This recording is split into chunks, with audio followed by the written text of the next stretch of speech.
अस्सलाम वालेकुम dear student.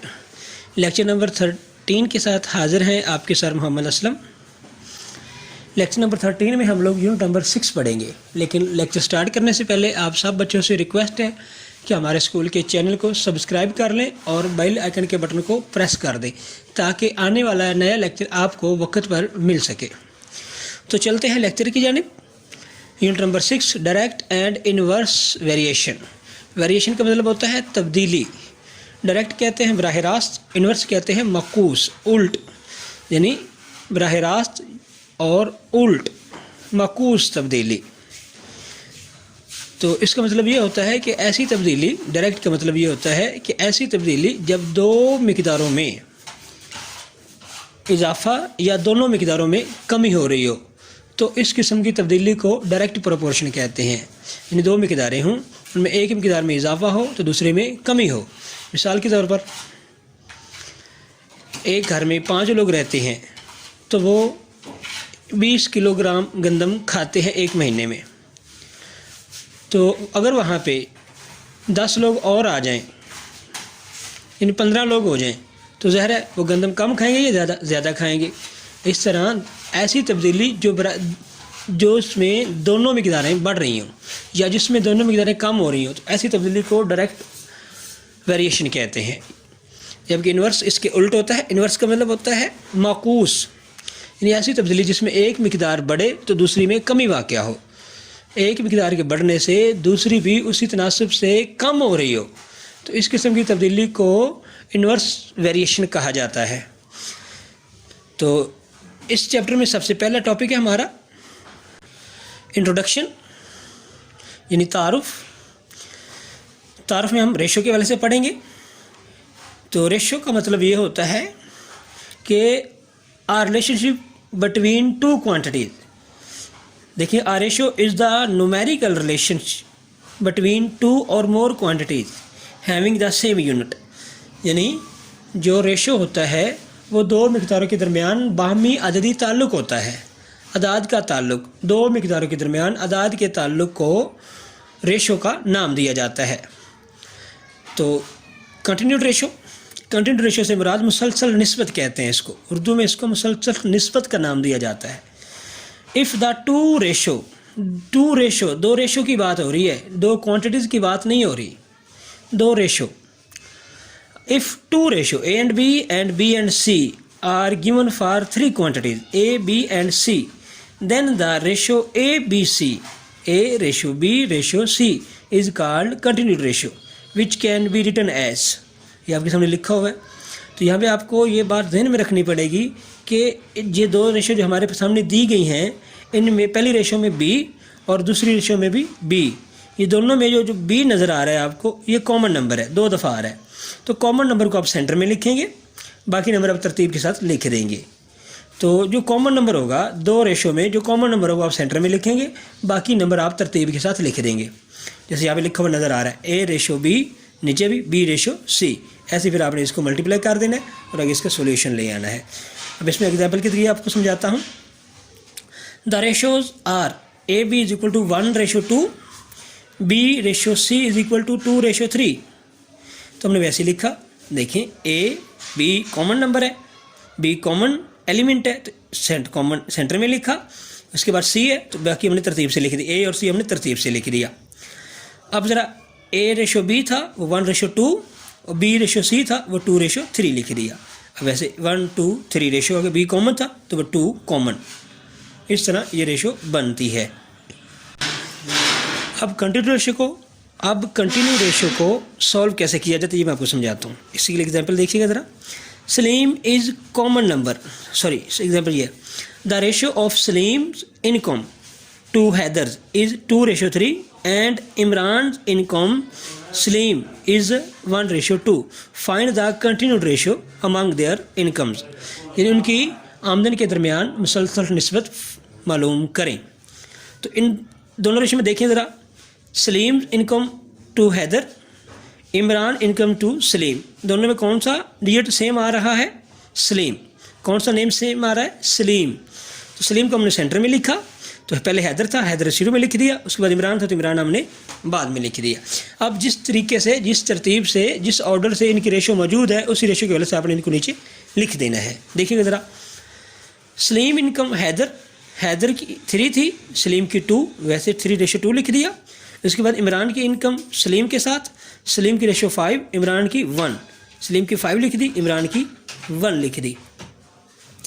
अब इनको देखें, इसके साथ इसको इसके साथ मल्टीप्लाई किया, 3 5 द 15, इसको इसके साथ मल्टीप्लाई किया, 5 2 द 10, इसको इसके साथ मल्टीप्लाई कर दिया, 2 1 द 2।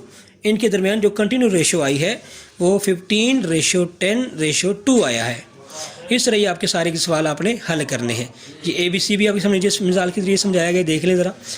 AB 1 3, BC 2 5, मल्टीप्लाई कर दिया, 1 2 2 2 3 द 6, 3 5 द 15, 2:6:15। इसी तरह हम आगे चलते हैं एक्सरसाइज नंबर 6.1 की जानिब। 6.1 में आप देखेंगे पहला क्वेश्चन नज़र आ रहा है A:B, B:C, B कॉमन नज़र आ रहा है। दूसरा क्वेश्चन देखें R:S, S:T, S कॉमन नज़र आ रहा है। इस तरह हर सवाल में आपको कोई ना कोई नंबर, कोई ना कोई एलिमेंट आपको कॉमन ज़रूर नज़र आएगा, कोई ना कोई लेटर ज़रूर नज़र आएगा, कॉमन नज़र आएगा।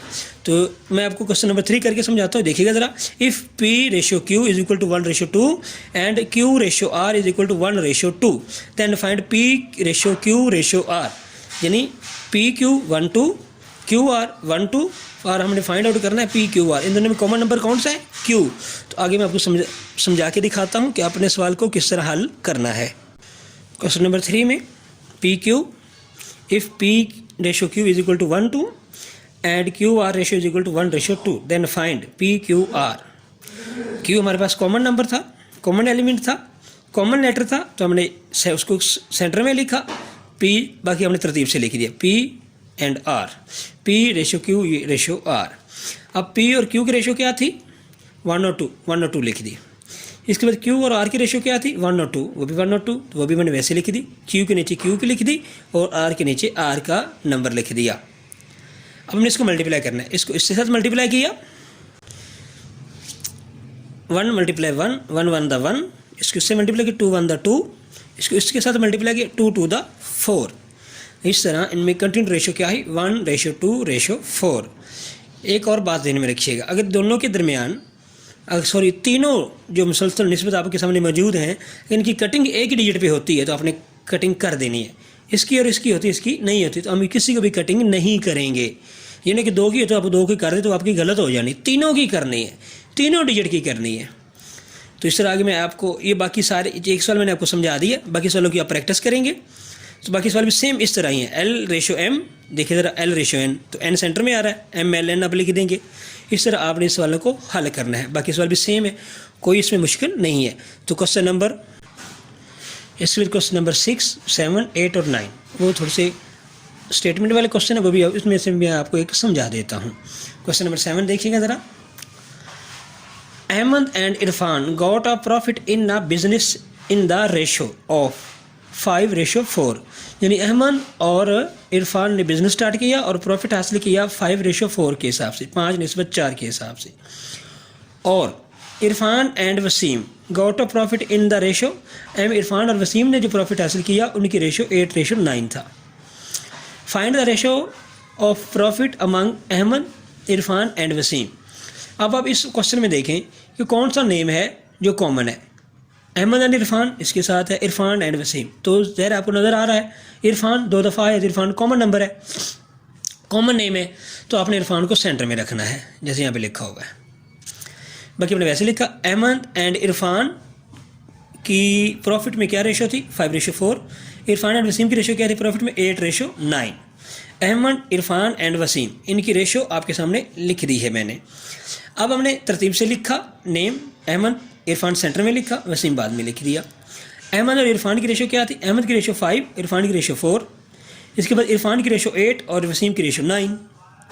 तो अब हमने इसको इसके साथ मल्टीप्लाई करना है, यानी 5 को 8 के, यानी 5 की 8 के साथ रेशो की, 5 8 द 40, 8 की 4 के साथ रेशो की, 8 4 द 32, 4 की 9 के साथ की, तो 9 4 द 36।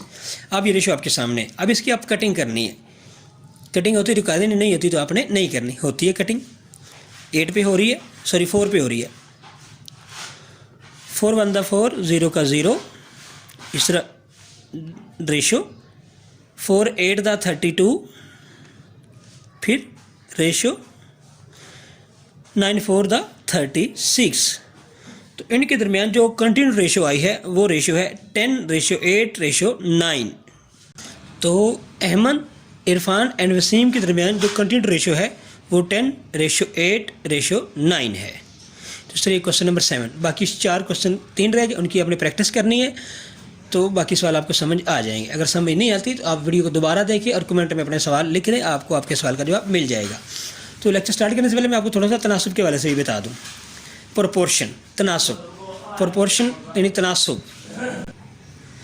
तनासुब उर्दू में इसको कहते हैं दो निस्बतों की बराबरी तनासुब कहलाती है। दो निस्बतों की बराबरी तनासुब कहलाती है।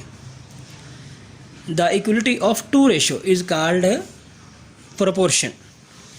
तो प्रोपोर्शन में क्या होता है, प्रोपोर्शन में 4 टर्म इस्तेमाल हो रही होती हैं, 4 रकमें इस्तेमाल हो रही होती हैं, क्योंकि एक रेशो के अंदर 2 रकमें, फिर दूसरी रेशो के अंदर 2 रकमें, इस तरह 4 टर्म इस्तेमाल होती हैं प्रोपोर्शन के अंदर।